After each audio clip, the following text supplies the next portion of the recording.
and the use of open cardiac massage if needed, and the diversion of cardiac output to the critical cerebral and coronary circulations by cross-clamping the aorta. Let's begin by outlining the steps of the operation. These are, number 1, positioning the patient. Number 2, opening the chest. Number 3, controlling any hemorrhage. Number 4, opening the pericardium. And number 5, cross-clamping the aorta.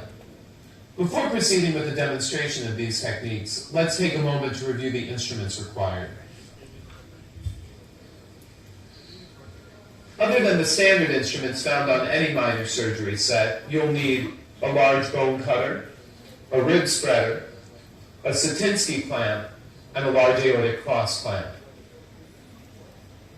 As shown here, it is important to remember to move the patient as far to the left of the cart as possible, and the surgeon more room to work. Placing the patient's left arm behind his head removes it from the operative field and spreads the ribs apart to facilitate the actual thoracotomy.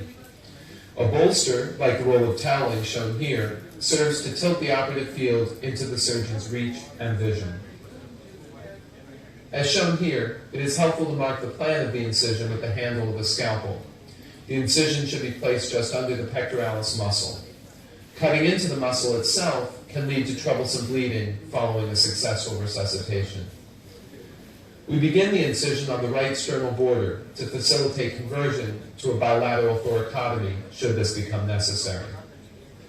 The intercostal muscles are easily divided by zipping with the scissors along the lower rib. Avoiding the upper rib helps to protect the intercostal neurovascular bundle. It is helpful to place the rib spreader with the handle down, keeping it out of the way in the event of conversion to bilateral thoracotomy. Dividing the articulation of the upper rib, as shown here, can greatly enhance the exposure. Note how much wider the incision can be spread following this maneuver. The initial control of hemorrhage requires a freely mobile lung. The inferior pulmonary ligament is therefore sharply divided. Bluntly avulsing this ligament can lead to bleeding following resuscitation. After the ligament is divided, the lung can be lifted anteriorly, exposing the heart.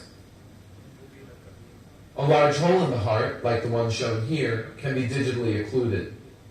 Such holes have a dramatic increase in bleeding when the heart stops beating and the myocardium relaxes, allowing the hole to gape open. If there is massive bleeding from the proximal lung or hilum, the lung is gathered like a bouquet in the surgeon's left hand. The hilum can be carefully dissected to a small degree, as shown here, and the Satinsky clamp applied with the surgeon's right hand. Note how close the phrenic nerve can lie to the area where the clamp must be placed. Care must be taken to avoid crushing the nerve while clamping the hilum.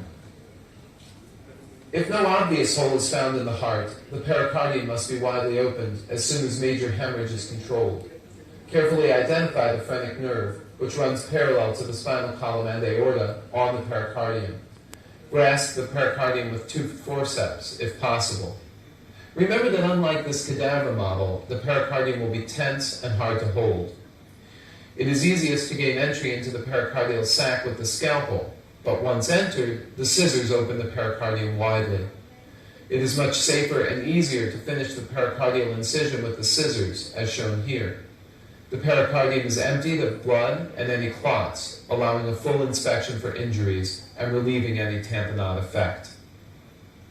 As soon as exsanguinating hemorrhage is addressed, it is critical to cross-clamp the aorta. This diverts the severely impaired cardiac output to the critical coronary and cerebral circulations, and it is integral to the resuscitative success of this operation. This view of the surgeon cross-clamping the aorta is the one typically seen by trainees learning to perform a resuscitative thoracotomy. It is nearly impossible for an assistant to directly observe the dissection. In this view, the chest wall has been completely removed to allow demonstration of the necessary steps under direct vision. These maneuvers are normally done blind. With the left hand holding the lung and mediastinal contents up and away, the pleura is opened sharply by spreading the scissors between the aorta and the spine. Remember, the aorta is a mediastinal structure. You must exit the pleura to enter the mediastinum. It is easier to identify this plane by palpating the spine, as the aorta in this situation is empty and has the consistency of a Penrose drain.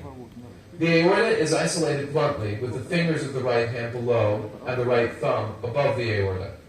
This allows the cross clamp to be placed accurately. The esophagus can be avoided by palpating for an NG tube. Note that this demonstration shows a common error.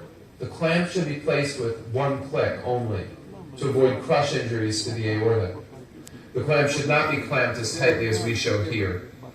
Finally, note how the cross clamp will fail to get purchase on the aorta if the pleura is not opened.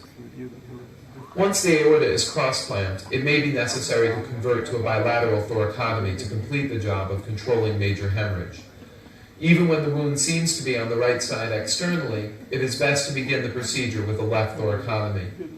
It is impossible to effectively relieve cardiac tamponade or to cross-clamp the aorta from the right hemithorax. These are both crucial maneuvers, irrespective of the location of the specific injury within the thorax.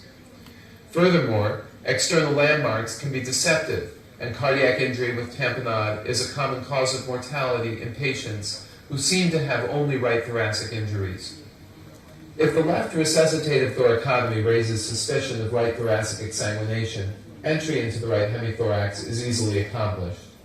To start, the sternum is divided with large bone cutters. The rib spreader, which was placed in the incision earlier, will cause the right intercostal space to gape apart, as the intercostals are zipped open with the scissors, as we show here. Of course, the same principles and techniques for the left chest apply to the right chest as well. The usual causes of right chest hemorrhage are injuries to the pulmonary hilus or vena cava. Always be sure to clamp and tie the mammaries as shown. Avoiding this maneuver will result in heavy hemorrhage as the patient is resuscitated. In summary, the three main goals of this operation are the control of hemorrhage, the restoration of cardiac output, and cross-clamping of the aorta. Following the steps as we've outlined them in a methodical and organized fashion will help convert this procedure from a panicked rush to a calm and effective resuscitation.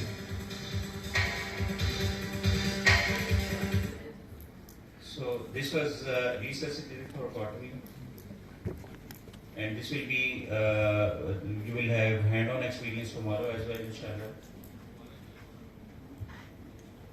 So let's have take-home points as well.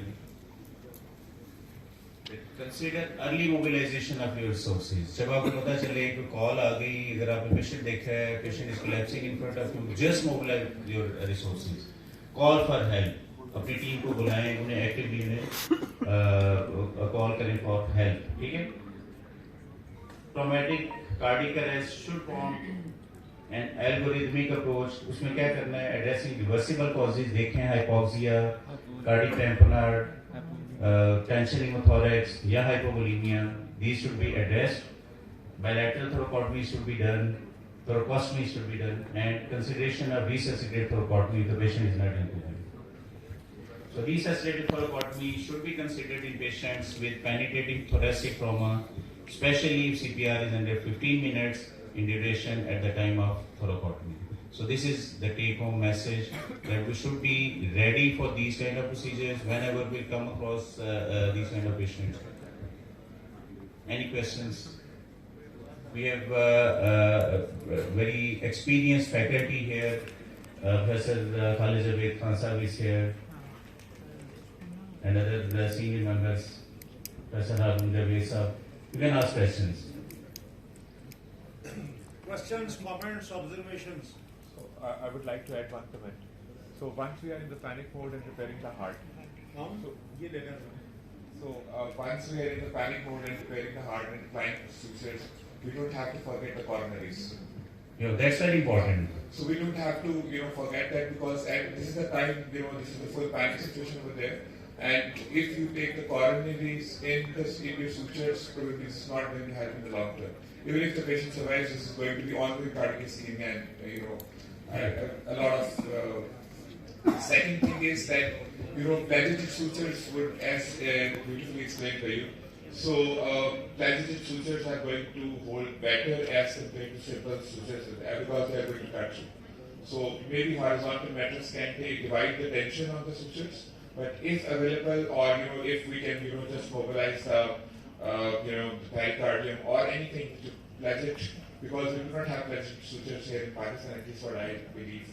शायद कुछ cardiac centers के अंदर वो हमने तो common settings में available नहीं है.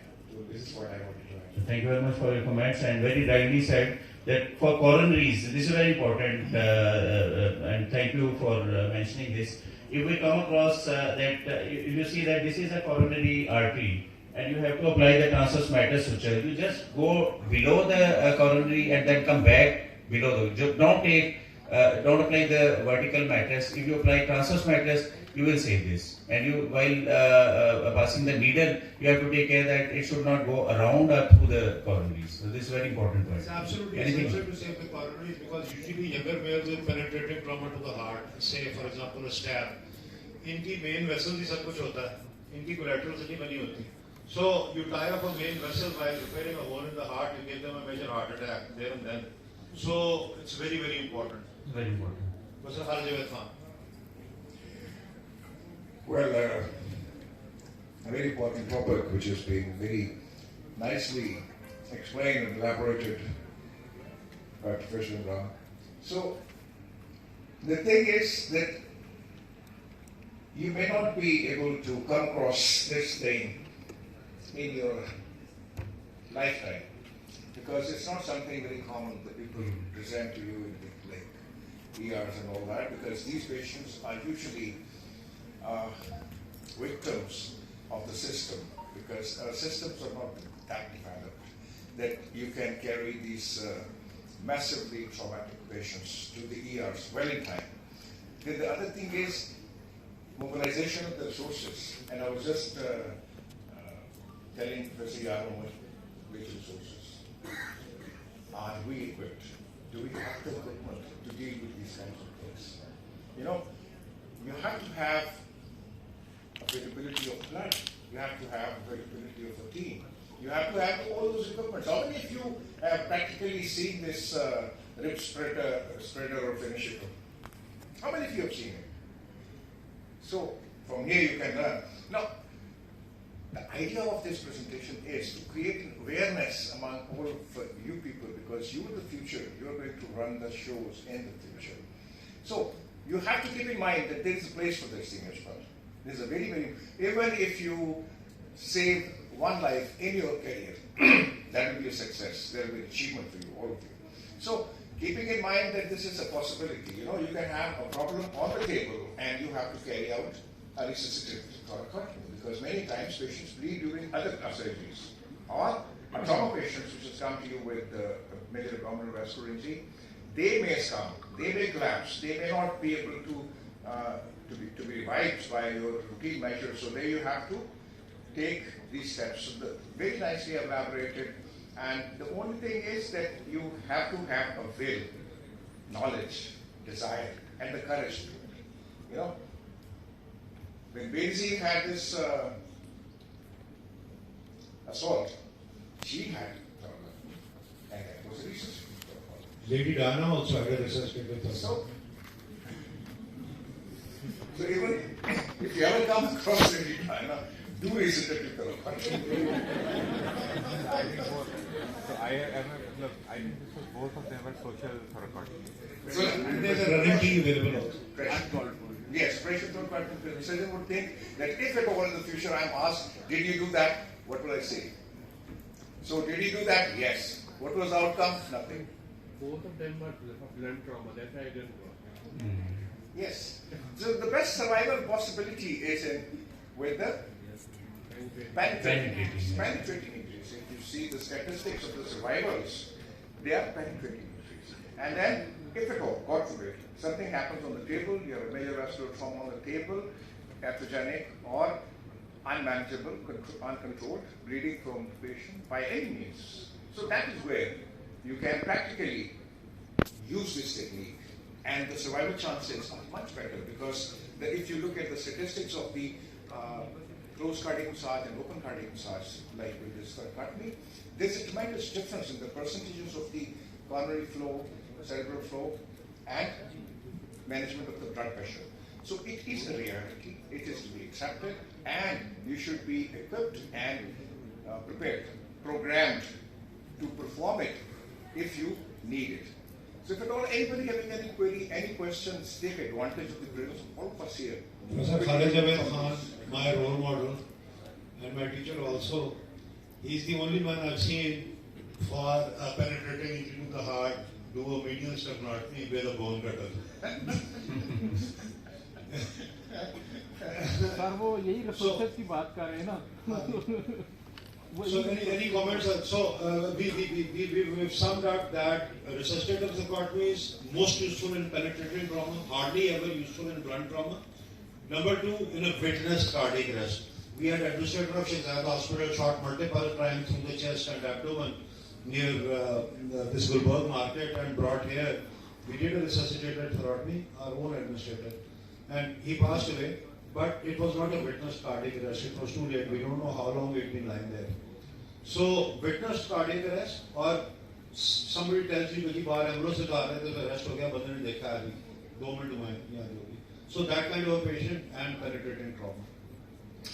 I have a question. In the initial time, you mentioned that even if there is abdominal trauma, but the patient goes into cardiac arrest, that is also the time for thoracotomy, thoracotomy. Can it be explained, please? That's exactly what I was telling, that if you have this problem on the table, because you do get these problems, because you may, doing even an elective surgery, there are times when you have major vascular injuries, the iatrogenic injuries. So not iatrogenic injuries, it says that the patient is not improving and he has went into cardiac arrest, and we have done CPR. When you come across these patients, there are two things which you have to consider. Number one, when the patient is with you and it's collapsed, right? So then you have to make a decision. And obviously it's a penetrating injury or blunt trauma, but the evidence is there that the patient has massively bleeding. Has a massive bleeding. You mean a cardiac arrest in not in trauma, otherwise? Abdominal trauma, sir. Abdominal trauma. It may be useful for massive bleeding. You may just want to do a resuscitative and not to deal with the heart, but just cross-clamping the aorta over there. जो मोटे बंदे के अंदर diaphragmatic access मुझे लगा लेकर दिखाओ with the Mayo Hospital वाले retractors, यहाँ तो फिर self-returning retractors हैं. So you have to be, I mean उसका cross clamping the aorta का कि नीचे की अगर massively pelvis से भी bleed कर रहा है, major vascular bleed है, totally things are out of control. You are unable to control even on bags. Do a thoracotomy cross clamp the aorta. You justified to do that.